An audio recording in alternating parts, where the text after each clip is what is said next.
आज सोशल मीडियावर एक बातमी वणव्यासारखी पसरते आहे आणि त्या बातमीनं लाखो लोकांच्या मनात भीती, चिंता आणि संभ्रम निर्माण केला आहे. बातमी अशी की इंदुरीके महाराज यांचे निधन झाले आहे. काही व्हिडिओ, काही फोटो, काही बनावट पोस्ट आणि काही हेडलाईन्स पाहून अनेक लोक घाबरले. काहींनी लगेच श्रद्धांजलीचे मेसेज टाकले, काहींनी फोन करून एकमेकांना विचारायला सुरुवात केली आणि काही जण तर अक्षरशः रडू लागले.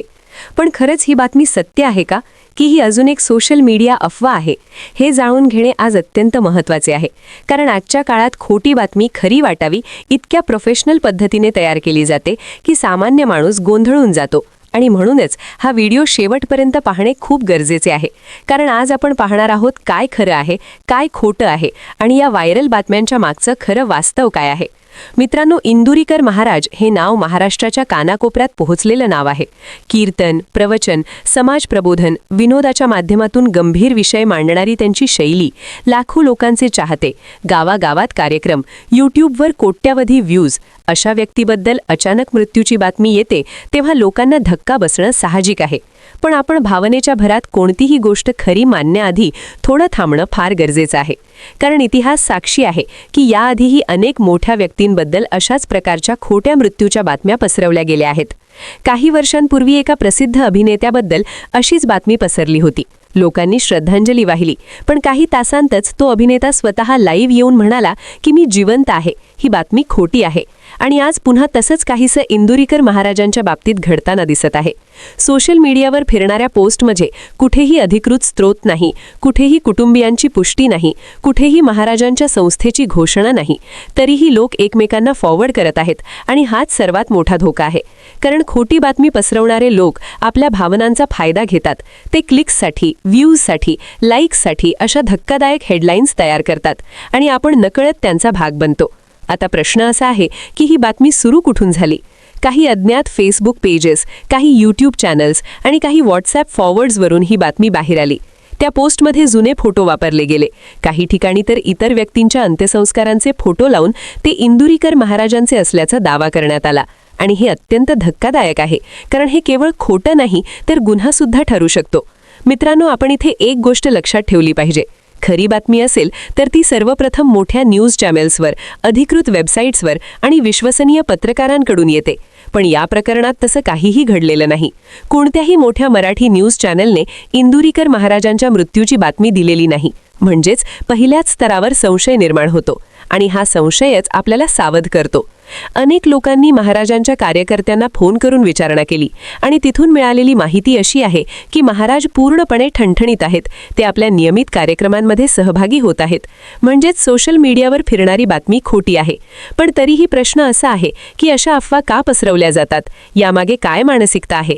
काही लोकांना प्रसिद्धी मिळवायची असते, काहींना चॅनल वाढवायचं असतं, काहींना जाहिरातींमधून पैसे कमवायचे असतात आणि काही लोकांना फक्त गोंधळ निर्माण करण्यात मजा येते. पण याचा परिणाम काय होतो? महाराजांचे कुटुंबीय मानसिक तणावात येतात, चाहते दुःखी होतात, समाजात संभ्रम पसरतो आणि हे सर्व टाळता येऊ शकतं जर आपण थोडीशी जबाबदारी घेतली तर. म्हणूनच या व्हिडिओचा पहिला संदेश आहे, कोणतीही धक्कादायक बातमी आली की लगेच विश्वास ठेवू नका. आधी तपास करा, अधिकृत स्रोत पहा आणि मगच प्रतिक्रिया द्या. अशा खोट्या बातम्यांमुळे लोकांच्या आयुष्यात नेमकं काय काय नुकसान होतं आणि आपण स्वतःला आणि इतरांना अशा अफवांपासून कसं वाचवू शकतो? मित्रांनो, आपण थोडा खोलात जाऊन विचार केला तर लक्षात येईल की आजचा काळ हा माहितीचा नाही तर चुकीच्या माहितीचा काळ बनत चालला आहे. मोबाईल हातात आला की जग आपल्या बोटांवर आलं असं वाटतं, पण त्याच मोबाईलमधून खोटं आणि खरं यामधली रेषा पुसली जात आहे. इंदुरीकर महाराजांसारख्या लोकप्रिय व्यक्तीबद्दल मृत्यूची अफवा पसरवली जाते. याचा अर्थ आपण सगळे एका धोकादायक दिशेने चाललो आहोत, कारण आज महाराजांबद्दल अफवा पसरली आहे, उद्या तुमच्याबद्दल, माझ्याबद्दल किंवा तुमच्या कुटुंबातील कोणाबद्दल पसरू शकते. कल्पना करा, तुम्ही सकाळी उठता आणि फोन उघडता आणि तुम्हाला तुमच्या जवळच्या व्यक्तीच्या मृत्यूची बातमी दिसते. त्या क्षणी तुमचं मन काय स्थितीत जाईल? हाच अनुभव आज हजारो लोक घेत आहेत आणि ही गोष्ट अत्यंत गंभीर आहे. काही लोक म्हणतात की हे सगळं मजेसाठी केलं जातं, पण ही मजा नाही, हा मानसिक छळ आहे. काही लोकांच्या बाबतीत अशा अफवांमुळे ब्लड प्रेशर वाढतो, काही लोकांना हार्ट अटॅक येण्याची शक्यता वाढते, काही लोक डिप्रेशनमध्ये जातात. म्हणजेच एका खोट्या पोस्टमुळे अनेक आयुष्यांवर परिणाम होऊ शकतो.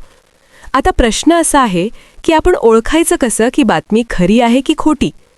सर्वात पहिला नियम म्हणजे स्रोत पहा. पोस्ट कोणी टाकली आहे, तो अकाउंट खरा आहे का, त्यावर आधी कोणत्या प्रकारच्या पोस्ट्स आहेत. दुसरा नियम म्हणजे मोठ्या न्यूज चॅनल्सवरती बातमी आहे का हे तपासा. तिसरा नियम म्हणजे त्या व्यक्तीच्या अधिकृत सोशल मीडिया अकाउंटवर काही अपडेट आहे का ते पहा. आणि चौथा नियम म्हणजे शंका असेल तर शेअर करू नका, कारण शेअर केल्याने आपणही त्या खोट्या साखळीचा भाग बनतो. इंदुरीकर महाराजांच्या बाबतीत जर आपण हे 4 नियम लावले तर लगेच कळतं की बातमी खोटी आहे. कारण ना अधिकृत घोषणा आहे, ना न्यूज चॅनेलवर बातमी आहे, ना महाराजांच्या संस्थेकडून काही सांगितलं आहे. तरीही काही लोक हट्टाने ही बातमी पसरवत आहेत आणि हेच दुर्दैव आहे. काही यूट्यूब चॅनल्स तर थंबनेलवर मोठ्या अक्षरात लिहित आहेत, महाराजांचे निधन झाले, आणि यात व्हिडिओमध्ये काहीच ठोस माहिती नाही, फक्त अंदाज, अफवा आणि जुने फोटो. हे म्हणजे प्रेक्षकांची फसवणूक आहे आणि अशी चॅनल्स रिपोर्ट केली पाहिजेत, कारण जर आपण गप्प बसलो तर हे लोक अजून धाडसी होतील. मित्रांनो, समाज म्हणून आपली एक जबाबदारी आहे.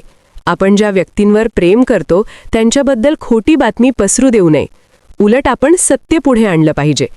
आज अनेक चाहत्यांनी सोशल मीडियावर पोस्ट करून सांगितलं आहे की महाराज जिवंत आणि सुरक्षित आहेत.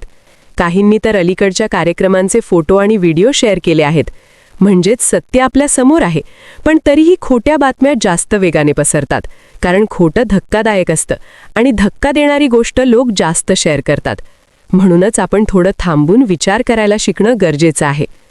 पुढील भागात आपण पाहणार आहोत की भविष्यात अशा अफवांपासून स्वतःला कसं वाचवायचं आणि सोशल मीडियाचा वापर कसा जबाबदारीने करायचा.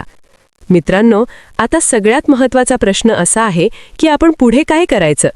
कारण सोशल मीडिया बंद करता येणार नाही, मोबाईल वापरणं थांबवता येणार नाही, पण आपण स्वतःमध्ये बदल नक्की करू शकतो. सर्वात आधी आपण ठरवायला हवं की कोणतीही धक्कादायक बातमी आली की आपण लगेच शेअर करणार नाही. आधी 2 मिनिटं थांबणार, तपासणार आणि मगच निर्णय घेणार. दुसरं म्हणजे आपण आपल्या मित्रांना, कुटुंबियांना सुद्धा हे नियम सांगितले पाहिजेत, कारण अनेक वेळा आपलेच जवळचे लोक नकळत खोट्या बातम्या फॉरवर्ड करतात.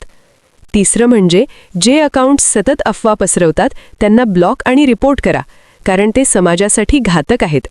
चौथा म्हणजे सकारात्मक आणि सत्य माहिती पसरवणाऱ्या पेजेसना फॉलो करा, जेणेकरून आपल्याला योग्य अपडेट्स मिळतील. इंदुरीकर महाराजांच्या बाबतीत आज जे सत्य आहे ते स्पष्ट आहे. महाराज जिवंत आहेत, सुरक्षित आहेत आणि आपल्या समाज प्रबोधनाच्या कार्यात सक्रिय आहेत. सोशल मीडियावर फिरणारी मृत्यूची बातमी पूर्णपणे खोटी आहे आणि ही गोष्ट आपण प्रत्येकापर्यंत पोहोचवली पाहिजे, कारण आज सत्य पसरवणं ही सुद्धा एक सेवा आहे. मित्रांनो, या व्हिडिओचा उद्देश कोणाला घाबरवणं नाही, तर घाबरण्यापासून वाचवणं आहे. कोणावरही आरोप करणं नाही, तर आपल्याला जागरूक करणं आहे, कारण जागरूक समाजच मजबूत समाज असतो. जर तुम्हाला हा व्हिडिओ उपयोगी वाटला असेल तर लाईक करा, शेअर करा आणि कमेंटमध्ये सांगा की तुम्ही अशा अफवांबद्दल काय विचार करता.